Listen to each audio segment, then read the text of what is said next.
Mi prima me acusó falsamente de un crimen horrible y mi familia me abandonó.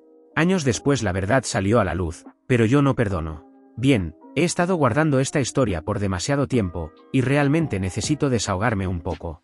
Honestamente todavía se siente raro escribirla, pero allá vamos. Para dar un poco de contexto, soy un chico de 24 años, y hasta hace unos 2 años tenía lo que la mayoría probablemente llamaría una vida bastante decente. Nada extraordinario, pero sí cómoda. Mis padres dirigían un pequeño negocio, una cadena local de suministros, no quiero ser demasiado específico, y aunque no éramos ricos, ganaban lo suficiente para que nunca tuviera que preocuparme por cosas básicas, a diferencia de varios de mis amigos. Crecí en una ciudad mediana del Medio Oeste, voy a ser vago a propósito, no quiero dar información de más, lo siento. Vivíamos en uno de esos barrios suburbanos donde todos saben los asuntos de todos. Nuestra casa no era nada lujosa, solo un lugar normal de 4 habitaciones, con un patio trasero decente donde solía jugar videojuegos con mis amigos después de la escuela. Mis padres, llamémoslos Daniel y Amelia, eran geniales, honestamente. Trabajaban duro, pero siempre encontraban tiempo para la familia. Daniel me ayudaba con mis tareas de matemáticas incluso después de trabajar turnos de 12 horas, y Amelia, de alguna manera, lograba aparecer en todos mis eventos escolares mientras manejaba el negocio. Viéndolo ahora, di por sentada mucha de esa estabilidad. Pero la persona de la que quiero hablar aquí es mi prima. La llamaré Mía. Tiene mi edad, nacimos con 3 meses de diferencia, y básicamente crecimos juntos. Después de que su papá, mi tío Jaime, muriera en un accidente de auto cuando teníamos unos 8 años, su mamá Carla, se desconectó por completo. Empezó a reencontrarse a sí misma, lo que básicamente significaba dejar a Mía con nosotros mientras ella viajaba por Europa con sus amigos de yoga. Pensar en cómo éramos Mía y yo hace que todo esto sea aún más jodido. Éramos como hermanos. Ella venía casi todos los días después de la escuela, hacíamos la tarea juntos, jugábamos Pokémon en nuestros DS, sí, me estoy delatando con la edad jajaja, y solo pasábamos el rato. Mía era increíble en ese entonces, me cubría cuando me escapaba a ver amigos, y yo la ayudaba con todo el drama cada vez que Carla aparecía de la nada fingiendo ser mamá por una semana antes de desaparecer otra vez. Mis padres básicamente se convirtieron en sus segundos padres. Le compraban útiles, la llevaban en vacaciones familiares, incluso le pagaron los brackets cuando Carla se olvidó de mandar dinero. Mía tenía su propia habitación en casa, y papá y mamá nunca se quejaron del gasto extra, simplemente la trataron como a una hija más. Recuerdo una vez en la secundaria, Mía tenía el papel principal en una obra escolar. Había practicado por semanas, y Carla le prometió que volaría para verla. Pero, sorpresa, nunca apareció. Mía trataba de no llorar detrás del escenario, pero se le notaba. Mi mamá literalmente dejó todo en el trabajo, corrió a la escuela y se sentó en primera fila grabando toda la obra en su iPad. Ese tipo de cosas hacen que esta historia me resulte tan difícil de procesar. Éramos familia de verdad, ¿sabes? No solo primos que se ven en Navidad. Conocíamos todos los secretos del otro, teníamos chistes internos que volvían locos a los demás. Pero bueno, tampoco era un niño perfecto. Mis padres tenían dinero guardado para la universidad, eso era bueno, pero yo igual trabajaba en verano en una tienda local de videojuegos, solo porque quería. Jugaba un montón, probablemente demasiado si le preguntas a mi mamá, jajaja. Era decente en la escuela, pero no un estudiante sobresaliente, solo un chico normal. Mía, en cambio, era brillante. Siempre estaba en los primeros lugares. Tenía esta habilidad de recordar todo lo que leía. Los profesores la adoraban y todos decían que acabaría en una universidad prestigiosa haciendo algo increíble. Dios, es raro escribir todo esto. No había pensado en los buenos tiempos desde hace muchísimo. He estado tratando de olvidar todo, para ser honesto. Gracioso cómo cambian las cosas, ¿verdad? Todo empezó a torcerse alrededor del 3er año de secundaria. Mía seguía viviendo con nosotros la mayor parte del tiempo, ya que su mamá andaba quién sabe dónde, con el esposo número 3 o 4, honestamente, ya perdí la cuenta, jajaja. Pero algo cambió. Lo primero que noté fue que Mía empezó a comportarse raro con las redes sociales. Muy raro. Pasaba horas tomando cientos de selfies solo para publicar uno, y luego revisaba obsesivamente cuántos likes tenía comparado con otras chicas de la escuela. Recuerdo una vez que literalmente lloró porque una influencer random consiguió más retención y comentarios que ella. Traté de decirle que no era gran cosa, pero me soltó que yo no entendería. Después empezó a juntarse con un nuevo grupo de chicas. Ya sabes el tipo, las que alardean de sus cosas de diseñador y cuyos padres conducen autos de lujo. Mía empezó a llegar a casa hablando de lo básica que era nuestra casa, la misma donde prácticamente creció, por cierto, y de lo vergonzoso que era que mi mamá todavía comprara en Target y no en una tienda más cara. Y luego vino la parte más rara. Mia comenzó a inventar historias sobre su madre. Le decía a la gente que Carla era una mujer de negocios exitosa, viajando por el mundo cerrando tratos, cuando en realidad solo iba de retiro de yoga en retiro de yoga, gastando lo que quedaba del dinero del seguro de vida de mi tío Jaime. Mis padres nunca la corrigieron para no avergonzarla, pero era bastante desagradable verla mentir así. Lo del dinero se volvió un problema serio. Mia tomaba prestada la ropa y los accesorios de mi mamá y nunca los devolvía. Empezó a pedir regalos carísimos en sus cumpleaños y en Navidad, y hacía berrinches si no conseguía exactamente lo que quería. Una vez literalmente dejó de hablarles a mis padres por una semana porque le compraron el iPhone normal en lugar del Pro Max. O sea, ¿quién hace eso? Pero lo que realmente me empezó a preocupar fue cuando se obsesionó con el arte hecho con IA. Al principio parecía inofensivo, usaba apps para editar fotos y hacerlas más estéticas, pero luego empezó a interesarse por vídeos de efecto y generadores de imágenes. Pasaba horas encerrada en su habitación, jugando con eso. Recuerdo pasar una noche por su puerta y oírla reírse. Estaba en Discord con esos nuevos amigos suyos, bromeando sobre cómo podían arruinarle la vida a alguien con esa tecnología. En ese momento no le di importancia. Dios, ojalá lo hubiera hecho. Pensé que era solo la típica mierda de adolescente rebelde. La parte realmente jodida fue cuando empezó a usar fotos de la gente sin pedir permiso. Tomaba imágenes de nuestros eventos familiares o fiestas y las pasaba por programas de IA para hacer ediciones raras. Algunas eran bastante perturbadoras, para ser honesto. Mi mamá las encontró una vez en su laptop e intentó hablar con ella sobre eso, pero Mia solo dijo que estaba practicando su arte y que no entendíamos la cultura digital. Por esa época también empezó con una manía extraña, siempre se colocaba en el centro de las fotos familiares, como si necesitara ser el personaje principal. Si no lo lograba, montaba un berrinche.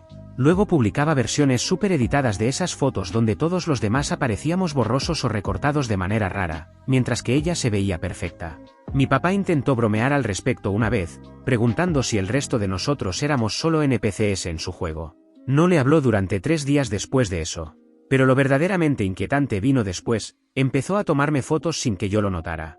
A veces estaba haciendo tareas o jugando, y la sorprendía apuntándome con el teléfono. Cuando le preguntaba por qué, siempre tenía una excusa, que si estaba haciendo un álbum familiar o que si era para un proyecto escolar. Pero nunca me mostró ningún álbum, ni vi ningún proyecto. Intenté hablar con mis padres sobre lo rara que se estaba poniendo, pero solo lo atribuyeron a cosas de adolescentes. Decían que seguramente estaba pasando por un momento difícil por la ausencia de su madre. Seguían justificando su comportamiento porque se sentían mal por su papá muerto y su mamá ausente. Todo realmente se fue al carajo cuando llegó el último año. Todos hablaban de sus planes para la universidad, y no voy a mentir, yo estaba emocionado. Mis padres habían estado ahorrando para mi educación desde que nací, no era una fortuna ni nada, pero sí lo suficiente para ir a una universidad decente sin endeudarme de por vida. Siempre fueron muy transparentes al respecto, mostrándome los estados de cuenta y explicándome cómo funcionaba el ahorro. Y aquí es donde la cagué. Una noche, Mia y yo estábamos en la sala de juegos del sótano, jugando Smash Bros, como cuando éramos niños. Parecía más tranquila de lo habitual, así que cuando me preguntó sobre mis planes para la universidad, no sospeché nada. Le conté que mis padres habían ahorrado alrededor de $80.000 para mis estudios. Solo escribir ese número ahora me hace encogerme de rabia, sabiendo lo que pasó después. Mia se quedó callada, y eso debió haber sido mi primera señal de alerta. Luego empezó a hacer preguntas demasiado específicas sobre la cuenta, dónde estaba, si estaba a mi nombre, cuándo tendría acceso, ese tipo de cosas. Recuerdo perfectamente lo que dijo después, porque fue muy raro. Debe ser genial tener padres que realmente planean tu futuro, en lugar de gastar todo el dinero del seguro de vida de tu papá en retiros de yoga en Bali. Intenté empatizar. Le dije que podía aplicar a becas o ayuda financiera, incluso me ofrecía ayudarla a buscar trabajos de medio tiempo para que empezara a ahorrar. Pero ella solo me miró con una expresión extraña, como si estuviera mirando a través de mí, no a mí. Luego empezó a despotricar sobre lo injusto que era todo, que su madre le había prometido ayudar con la universidad pero se gastó todo el dinero en los negocios del nuevo esposo. Spoiler, todos eran estafas, que mis padres la trataban como familia, pero nunca pensaron en ahorrar para su educación, que yo no merecía el fondo porque ni siquiera era tan inteligente, y que solo sacaba buenas notas porque los profesores sentían lástima de mí por ayudar a mi pobre prima huérfana. Sus palabras, no las mías. Me enfadé bastante en ese punto. Le dije que estaba siendo una ingrata, considerando que mis padres prácticamente la habían criado gratis. Gran error. Error enorme. Salió furiosa del sótano y pensé que solo necesitaba calmarse. Volví al juego y le mandé un mensaje a mi novia, Sofía, para ver si quería pasar el rato más tarde. Sofía era una parte importante de mi futuro, habíamos estado juntos desde segundo año y planeábamos ir a la misma universidad. A la mañana siguiente, Mia no apareció en el desayuno, lo cual era raro porque siempre comía con nosotros. Mamá dijo que había salido temprano a trabajar en un proyecto escolar. Viéndolo ahora, probablemente ya estaba poniendo su plan en marcha. Todo ese día en la escuela se sintió extraño. La gente me miraba de forma rara, susurraban cuando pasaba. Sofía no respondía a mis mensajes. Pensé que tal vez había algún rumor tonto circulando, ya sabes cómo es la secundaria, pero esto era mucho peor que cualquier drama escolar. Llegué a casa completamente ajeno a lo que me esperaba. Y tengo que decirlo, escribir esta parte todavía duele. Incluso 2 años después, tuve que tomarme pausas mientras la redactaba. Cuando entré, todos estaban en la sala, mis padres, Mia, su madre Carla, a quien no veía desde hacía como 8 meses, e incluso los padres de Sofía. Mia estaba llorando en el sofá mientras Carla la abrazaba, lo cual era irónico considerando que esa mujer no se había preocupado por ella en años. En cuanto crucé la puerta, el silencio fue total. Esa sensación cuando entras a una habitación y sabes que todos estaban hablando de ti, multiplícala por 1000. Recuerdo que pregunté qué pasaba, como el típico idiota en una película de terror. Mia empezó a llorar más fuerte. Y honestamente, ahora que lo pienso, sus habilidades para fingir eran impresionantes. Mi mamá ni siquiera me miraba. Mi papá solo se sostenía la cabeza entre las manos. Entonces Carla sacó su iPad. Tenía toda una maldita presentación preparada, no exagero. Empezó a mostrar capturas de supuestos servidores de Discord en los que, según decía, yo participaba, compartiendo imágenes generadas por IA.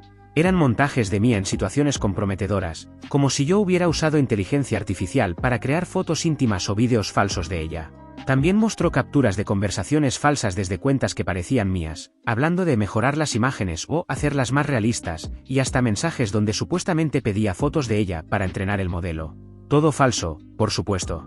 Pero se veía tan real que cualquiera lo habría creído. Incluso presentó estados de cuenta bancarios falsificados, con transferencias desde billeteras de criptomonedas que supuestamente me pertenecían, insinuando que vendía esas imágenes en línea. Lo peor era que todo parecía real. Aterradoramente real. Mia había pasado meses aprendiendo a usar esas herramientas de IA y sabía exactamente cómo hacer que todo se viera legítimo. Había agregado pequeños detalles, como chistes internos que solo nosotros conocíamos, haciendo que las conversaciones falsas sonaran exactamente como yo escribo en la vida real. ¿Qué hiciste? Fue lo único que dijo mi papá. Intenté explicar que nada de eso era cierto, que ni siquiera sabía cómo usar la mayoría de esas cosas, pero Mia ya lo tenía todo cubierto. Dijo que fingía no saber de tecnología para no levantar sospechas. Incluso usó mi afición por los videojuegos en mi contra, diciendo que había aprendido todo eso en foros de la dark web. Sofía estaba ahí también. No había respondido mis mensajes durante todo el día porque, al parecer, había estado con Mia, quien finalmente se estaba abriendo sobre su trauma. Sofía no podía ni mirarme. Solo sostenía la mano de Mia y me veía con odio, como si yo fuera un monstruo. Lo que realmente dolió no fue solo que Sofía le creyera a Mia, sino lo rápido que lo hizo. No hubo duda, ni un segundo de vacilación. No pidió pruebas, no cuestionó lo absurdo de la historia, ni siquiera consideró la posibilidad de que tal vez la estaban manipulando. Actuó como si quisiera creer lo peor de mí, como si fuera más fácil reescribir todo lo que habíamos vivido que aceptar la verdad. Y lo peor de todo, no solo lo creyó, sino que ayudó a Mia. Repitió sus mentiras, se aseguró de que nuestros amigos las oyeran, volvió a todos en mi contra. En sus ojos no solo era culpable, era alguien que debía desaparecer por completo. ¿Y sabes qué fue lo realmente jodido? Que Mia usó toda nuestra historia en mi contra. Todos esos años creciendo juntos, todo el tiempo que pasamos en las habitaciones del otro, todas las vacaciones familiares, lo retorció hasta hacerlo sonar como algo siniestro, como si lo hubiera planeado desde siempre. Intenté defenderme, pero cada palabra que decía solo empeoraba las cosas. Cuando mencioné que era ella quien tomaba fotos mías a escondidas, se echó a llorar con más fuerza y gritó que yo estaba tratándola de acosadora. Fue entonces cuando mi papá, con la cara completamente fría, me miró por primera vez y dijo: ¿Cuánto tiempo ha estado pasando esto? Ahí lo perdí. ¿En serio? ¿Realmente están creyendo esto? Están locos si piensan que Mia dice la verdad. Está mintiendo, solo está celosa por la universidad, quiere mi fondo para ella. Aquí hice una mala jugada. Realmente una mala jugada. Mia dejó escapar un suspiro exagerado, sacudiendo la cabeza con fingida lástima. Sabía que diría eso, dijo. Les dije que mencionaría la universidad para distraer de lo que hizo. La mamá de Mia, Carla, explotó al instante. Estamos más allá de eso. ¿Crees que esto es solo drama de hermanos? Sabes que podrían presentarse cargos por esta situación, ¿verdad? Ya ni siquiera estaba escuchando. Mi mamá solo se quedó allí, llorando en silencio, sin mirarme. Me volví hacia ella, desesperado. Mamá, ¿me conoces? Por favor, ¿me conoces? Antes de que pudiera decir algo más, Mia soltó un jadeo, fingiendo estar aterrorizada. Su cuerpo temblaba, retrocedió, se llevó una mano al pecho y cayó al suelo, hiperventilando como si estuviera en una crisis. Fue, honestamente, una actuación digna de un Oscar. Eso bastó para mi papá. Me agarró de los hombros y me empujó hacia la puerta, su voz tronando como un rayo gritó. «Sal». Me quedé paralizado. «Papá, no eres mi hijo», escupió. «Tendrás tus cosas empacadas y enviadas a algún lugar, pero no eres bienvenido en esta casa nunca más». Y así, se acabó. Intenté una última vez decirles que Mia mentía, que todo era falso. ¿Y sabes qué fue lo último que me dijo mi mamá? Ojalá nunca te hubiera tenido. Salí de esa casa con lo puesto, mi mochila, el teléfono y la billetera. Ni siquiera llevaba una chaqueta. Era marzo, de esos marzos crueles del Medio Oeste que te muerden los huesos. Esa misma noche, Sofía, mi pareja, bloqueó mi número. Terminé durmiendo en el auto, en el estacionamiento vacío de un Walmart, con el motor apagado y el frío colándose por cada rendija. Esa primera noche fue probablemente la más larga de mi vida. Afuera hacía unos 30 grados Fahrenheit, y lo único que tenía era una sudadera delgada. Intenté escribirle a la gente, pero todos me habían bloqueado. Mia había hecho bien su trabajo. Incluso había contactado a mis amigos de los juegos online. Mi Discord explotaba con mensajes de gente llamándome enfermo antes de que finalmente me desconectara de todo. Los pocos que no me habían bloqueado me mandaban capturas de las publicaciones de Mia sobre mí. Estaba interpretando a la víctima perfectamente, escribía sobre cómo por fin se sentía libre de contar su verdad y animaba a otras víctimas de abuso con IA a hablar. Incluso lanzó un hashtag sobre seguridad en IA que empezó a ganar tracción en nuestra escuela. A la mañana siguiente fui a mi trabajo en GameStop, el mismo que tenía desde hacía un par de años. Mi gerente me vio entrar, me miró una sola vez y dijo que habían oído lo que pasó, que no podían tener a alguien como yo trabajando con clientes jóvenes. Me despidieron en el acto. Tenía apenas $167 en mi cuenta corriente. Mis ahorros estaban en el fondo universitario, al que todavía no tenía acceso. Mi tarjeta de crédito tampoco servía, mis padres ya la habían cancelado, reportándola como perdida. Lo habían pensado todo. Pasé los siguientes días viviendo entre mi auto, la biblioteca pública, para tener algo de calor y wifi, y un McDonald's abierto las 24 horas donde un trabajador del turno nocturno me dejaba quedarme si compraba un café cada pocas horas.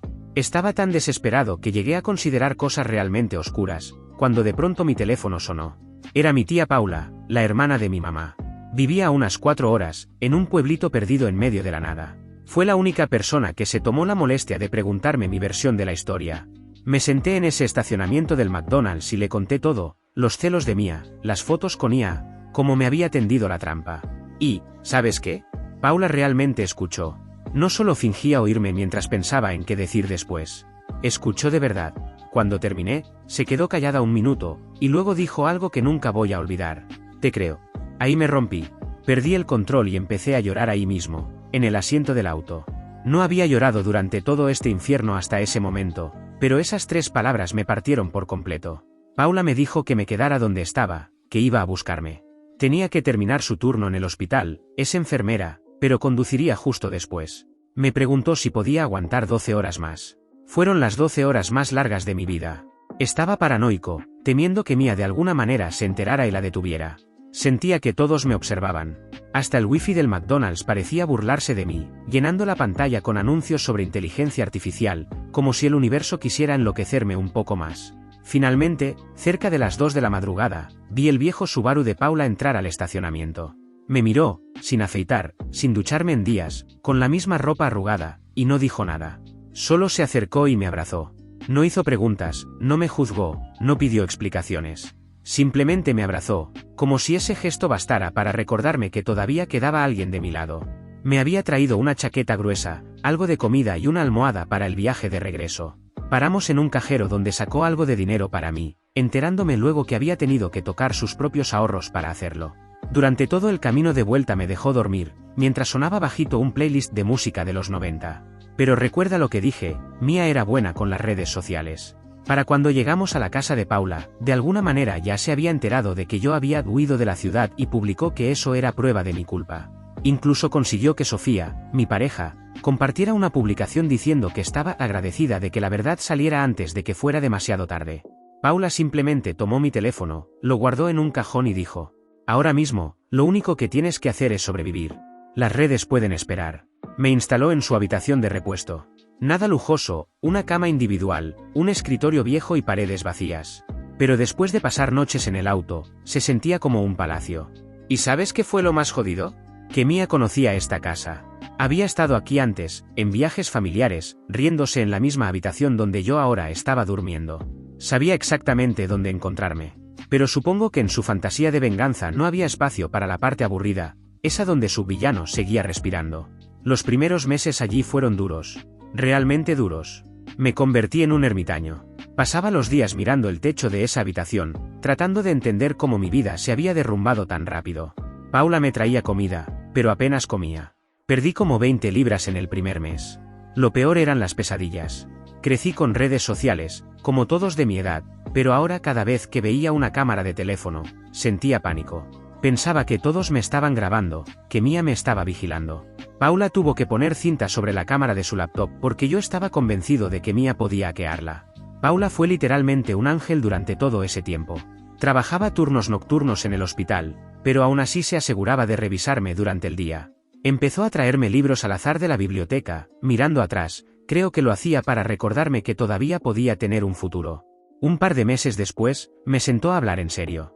Me dijo que podía quedarme con ella el tiempo que necesitara, pero que tenía que empezar a hacer algo con mi vida, no podía seguir escondido en su habitación de invitados para siempre. Tenía razón, aunque solo la idea de enfrentar el mundo otra vez me aterraba. Al día siguiente, llegó con un volante del colegio comunitario local. Ofrecían clases nocturnas de informática y ciencias de la computación. ¿Irónico? ¿No? La misma tecnología que Mia había usado para destruir mi vida ahora podía ayudarme a reconstruirla. Paula incluso se ofreció a ayudarme con la matrícula, después supe que tuvo que pedir un pequeño préstamo para hacerlo. Todavía me siento culpable por eso. A partir de ahí, mi vida se volvió aburrida, pero en el buen sentido. Empecé a tomar las clases básicas de tecnologías de la información, y para mi sorpresa, se me daba bastante bien. Los profesores no conocían mi historia, no me veían como a un monstruo. Era agradable que me trataran como a una persona normal otra vez. Conseguí trabajo en una tienda local de reparación de computadoras. El dueño, Miguel, era un tipo mayor al que no le importaban las redes sociales ni el drama, solo le interesaba si sabías arreglar una computadora o no. El pago no era gran cosa, pero al menos aprendía algo útil. Empecé a construir una rutina, trabajo durante el día, clases por la noche. Paula me dejaba la cena en el microondas cuando tenía turno, y a veces coincidíamos en el desayuno, ella despertándose para ir al hospital, y yo llegando de las clases. Tomábamos café juntos mientras ella resolvía su crucigrama y yo repasaba mis apuntes. Los ataques de pánico comenzaron a volverse menos frecuentes. Ya podía ir al supermercado sin sentir que todos me miraban. Incluso empecé a conocer gente en la escuela, no amigos exactamente, pero al menos compañeros con los que podía hacer proyectos sin enloquecer. Tiempo después supe que Mia seguía publicando cosas sobre mí, construyendo una historia en la que yo había escapado de la justicia y seguía cometiendo crímenes en otro lugar. Pero sus publicaciones estaban perdiendo atención, la gente se había movido al nuevo drama de turno. Lo descubrí el día que, por primera vez en meses, me atreví a mirar. No directamente, al diablo no iba a darle esa satisfacción, sino a través de un hilo público en Twitter, donde un viejo compañero de clase la estaba exponiendo por ser una buscapleitos por atención. Alguien había enlazado una de sus publicaciones de Superviviente, y los comentarios eran despiadados. No se desmintió esto ya, escribió uno. Otra persona respondió: chica, si necesitas dinero, solo dilo. Y entonces lo vi. El comentario que me heló la sangre. ¿No le había dado su familia un montón de dinero para la universidad? ¿Qué pasó con eso? Hice clic. El peor error. Entre las respuestas, encontré una captura de pantalla de una vieja publicación de Mia, de justo después de que todo se vino abajo. Era uno de esos textos largos y melodramáticos sobre cómo, finalmente, estaba recibiendo el apoyo que merecía, acompañado de una foto de su carta de aceptación a una universidad prestigiosa fuera del estado. Y justo debajo, alguien había escrito: ¿no se suponía que su primo también iba a ir a la universidad? ¿Qué pasó con su fondo? Me quedé mirando esas palabras, sintiendo el estómago caer, porque ya sabía la respuesta, solo que nunca quise admitirla. El día que me echaron, mi padre dijo: no eres mi hijo. Y al parecer, lo decía en serio. Porque en lugar de guardar mi fondo universitario, o al menos dejarlo quieto, se lo dieron a ella. Los $80.000. Todo mi futuro, entregado a la persona que me destruyó. ¿Y para qué? Para gastarlos en bolsos de diseñador, en una carrera falsa de influencer y en lujos que, según ella, se merecía. No sé cuánto tiempo estuve ahí sentado, pero Paula debió notar mi cara porque me quitó el teléfono con cuidado. No necesitas hacerte esto a ti mismo, me dijo suavemente. Pero era demasiado tarde. El daño ya estaba hecho. Después de eso, Paula me ayudó a empezar desde cero, nuevo correo, nuevo número, todo nuevo.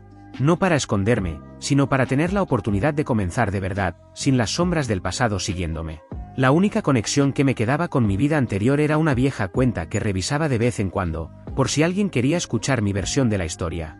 Nadie lo hizo nunca. Lo extraño fue que, poco a poco, empecé a estar bien. No feliz, exactamente, pero estable. En las clases de informática aprendí cómo funcionaba realmente la inteligencia artificial, cómo recuperar información borrada, cómo detectar imágenes falsas, etc. Llegó demasiado tarde para limpiar mi nombre, pero aún así se sentía bien entenderlo, tener control, aunque fuera sobre el conocimiento. Alrededor de un año después tuve este momento de claridad. Estaba sentado con Paula viendo algún programa tonto de cocina, los dos exhaustos del trabajo y la escuela, comiendo pizza fría del cartón, y me di cuenta de que esa era mi vida ahora. Pequeña, tranquila y aburrida, pero siendo completamente mía. Sin drama, sin redes sociales, solo existiendo. Y entonces empezaron los correos. Primero fueron mis padres, con asuntos como por favor, lee esto, necesitamos hablar y cometimos un terrible error. Los ignoré todos. Paula también los vio, compartíamos Netflix y a veces olvidaba cerrar sesión en su tablet. Después comenzaron a llamarla directamente.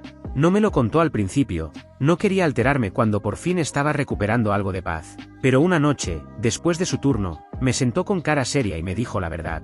Resulta que Mía la había cagado. Y feo. ¿Recuerdas el fondo universitario que mis padres le dieron? Lo quemó en menos de un año. Pero eso ni siquiera era lo peor. Había abandonado la universidad tras el primer semestre, les mintió diciendo que estaba tomando clases en línea mientras gastaba el dinero en su intento de ser famosa, compró seguidores y pagó likes y visitas, todo el paquete de aspirante a influencer. Y aún así no fue suficiente. Repitió la misma mierda que hizo conmigo, pero esta vez contra mi padre. Inventó una historia entera sobre cómo él había sido inapropiado con ella, con evidencia generada por ella incluida. Dijo que el dinero de la universidad era, en realidad, para comprar su silencio. Pero aquí viene la parte realmente jodida. Esta vez Mía fue descuidada. Se volvió demasiado confiada, supongo. Empezó a mostrar su evidencia generada por IA a gente que realmente sabía del tema. Y claro, no tardaron en notar las señales de manipulación digital, esos pequeños errores digitales que delatan cuando algo fue creado con IA. Pero Mía no se detuvo ahí. Cuando mi padre le cortó el dinero, se volvió completamente nuclear. Empezó a publicar toda clase de mierda en línea sobre él, tratando de cancelarlo y arrastrando incluso a mi madre, diciendo que ella sabía todo. Y fue entonces cuando, por fin, el karma decidió aparecer. Mía no tenía idea de que, en los 2 años desde que me arruinó, la tecnología para detectar IA había avanzado muchísimo. El especialista de informático que mi padre contrató para su negocio revisó su supuesto material de evidencia y en minutos encontró todas las señales de manipulación. La casa de naipes se vino abajo. La gente empezó a cuestionar su historia, y luego, inevitablemente, miraron hacia atrás, a lo que me había hecho a mí. Alguien incluso encontró versiones antiguas en caché de sus publicaciones, antes de que las editara o borrara. Y ahí estaba todo, sus contradicciones, sus mentiras, sus errores. Mis padres estaban destrozados. No solo por lo que Mía les había hecho a ellos, sino porque finalmente entendieron lo que me habían hecho a mí. Descubrieron que yo estaba viviendo con Paula, Mía les había dicho a todos que había huido del país, y empezaron a buscarme desesperadamente. Paula me mostró todos los mensajes, un completo desastre. Mi madre con ataques de pánico, mi padre sin dormir, ambos rogando que les diera una oportunidad para reparar el daño. Y, bueno, parte de mí estaba feliz de que estuvieran sufriendo. ¿Suena cruel?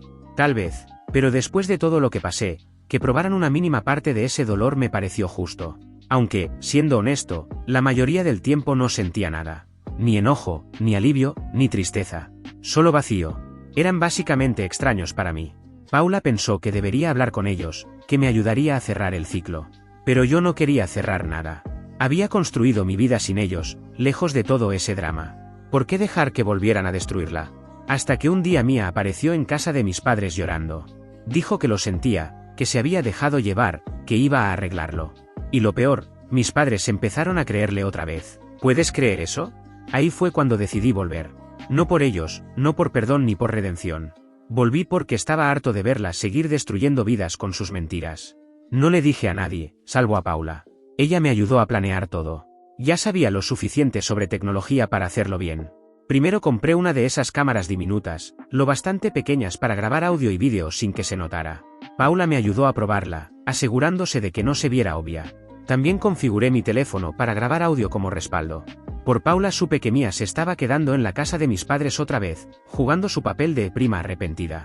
En redes, seguía publicando sobre su proceso de sanación, mezclando insinuaciones vagas sobre mi padre. Clásico de Mía, mantener abiertas todas las opciones. Elegí aparecer un martes por la tarde, justo cuando sabía que mis padres estarían en el trabajo. No quería involucrarlos todavía. Cuando Mía abrió la puerta, fue surreal. Verla después de todo ese tiempo. Se había teñido el cabello, vestía ropa cara, probablemente comprada con mi fondo universitario, pero esa mirada manipuladora en sus ojos seguía intacta. Intentó actuar sorprendida, haciendo su numerito de víctima temblorosa, pero yo me quedé quieto, calmado. 2 años de terapia sirviendo, supongo. Solo le dije que quería hablar. Eso era todo. Sin gritar, sin acusar. Solo hablar. Amenazó con llamar a la policía, pero creo que algo en mi calma la descolocó. Al final, me dejó entrar. Nos sentamos en la cocina, la misma donde solíamos hacer tareas juntos de niños, y simplemente la dejé hablar. La dejé cavar su propia tumba. Solo hice unas cuantas preguntas simples y vi cómo su historia se desmoronaba. Lo mejor de todo, lo admitió todo. No por culpa, sino por orgullo. Me dijo, con una sonrisa, que lo había hecho porque podía, porque era demasiado fácil. Contó que había aprendido sobre herramientas de IA en algunos servidores de Discord, que pasó meses planeando cada detalle. Luego empezó a alardear, diciendo que pensaba hacer lo mismo con mi padre, que la primera vez no había funcionado, pero esta vez tenía un plan mejor. Que nadie podría probar nada. Literalmente dijo, es mi palabra contra la suya, y todos siempre creen a la víctima. Fue entonces cuando saqué mi teléfono y reproduje los últimos 30 segundos de nuestra conversación. Ojalá pudiera mostrarles una foto de su cara en ese momento, pasó de engreída a aterrorizada en menos de un segundo. Intentó arrebatarme el teléfono, pero ya había respaldado todo en la nube. Aprendí ese truco en mis clases de informática. Comenzó a llorar, y no con esas lágrimas falsas de siempre, sino con un llanto real, desbordado, feo. Me suplicaba que no mostrara la grabación, que le daría la razón a todos, incluso ofreció repartir lo que quedaba del fondo universitario, aunque ya no quedaba nada. No dije nada. Solo envié un mensaje a mis padres para que vinieran a casa. Llegaron unos 20 minutos después y nos encontraron ahí, yo tranquilo, Mía teniendo un colapso total. Reproduje toda la grabación frente a ellos, la confesión, las mentiras, las fotos falsas generadas con IA, su plan de hacerlo de nuevo con mi papá, todo. Mi madre corrió al baño y vomitó. Mi padre se quedó en silencio, con la mirada perdida, como si todo su mundo se derrumbara frente a él, que supongo, era exactamente lo que estaba pasando. Mía intentó manipular una vez más la situación. Dijo que lo había hecho porque estaba traumatizada por la muerte de su padre y el abandono de su madre, que no necesitaba castigo sino ayuda. Jugó la carta de somos familia.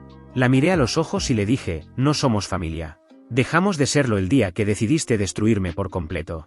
Luego envié la grabación a todos, su madre, mis tíos, mis primos, sus amigos, todos los que me habían dado la espalda 2 años atrás. También la mandé a la universidad de la que había desertado, explicando cómo había estafado a mis padres con el dinero de la matrícula. Las consecuencias fueron, más o menos, las que uno esperaría. La madre de Mía apareció, pero solo para decirle que la desheredaba. Mis padres intentaron presentar cargos, pero no había mucho que hacer. Técnicamente Mía nunca los chantajeó, solo los manipuló para que le dieran dinero. Mis padres me suplicaron perdón, literalmente suplicaron, pero no pude dárselos. Quizás eso me haga una mala persona, pero simplemente no podía. Les dije que ya no los odiaba, pero que tampoco los quería en mi vida. Lo último que supe de Mía, es que vive con unos compañeros de cuarto al azar, y que está trabajando en una tienda minorista. Intentó regresar a redes sociales, pero nadie quiso saber nada de ella. A la gente no le gusta descubrir que fue manipulada. Volví a la casa de Paula, retomé mis clases de informática y mi vida tranquila. Tengo un pequeño círculo de nuevos amigos que no saben, ni les importa, lo que pasó. A veces todavía tengo pesadillas con cámaras e inteligencia artificial, pero son menos frecuentes. Paula dice que debería estar orgulloso de cómo manejé todo, que conseguí justicia sin volverme como Mía. No estoy seguro de eso. Hay días en los que me pregunto si exponerla me hizo mejor, o peor que ella. Pero ¿saben qué? Soy libre. Realmente libre. Mía no puede lastimarme más. No puede lastimar a nadie más. Y eso es suficiente. Edición 1, santo cielo, esto explotó. Gracias por todos los premios, pero en serio, ahorren su dinero o gástenlo en alguien importante para ustedes. Edición 2, casi lo olvido. Sofía, mi ex, me escribió después de que la grabación se volvió viral. Un mensaje larguísimo, lleno de disculpas y arrepentimiento por no haberme creído. Dijo que piensa en mí todos los días y mucho bla bla bla. También mencionó que está soltera y quería reconectar. La dejé en visto. Si está soltera, bien por ella. Yo estoy tranquilo, enfocado en mis estudios, en mi trabajo y en reconstruir mi vida paso a paso. No necesito más drama, ni mirar atrás. Estoy bien así. A cualquiera que esté pasando por algo similar, solo quiero decirle esto: mejora un poco cada día. Tal vez no sea perfecto, pero cada paso te hará avanzar. Confíen en mí. Gracias por ver. Si aún no te has suscrito, por favor hazlo y activa la campana de notificaciones para mantenerte al día con más historias impactantes de la vida real que suceden a tu alrededor.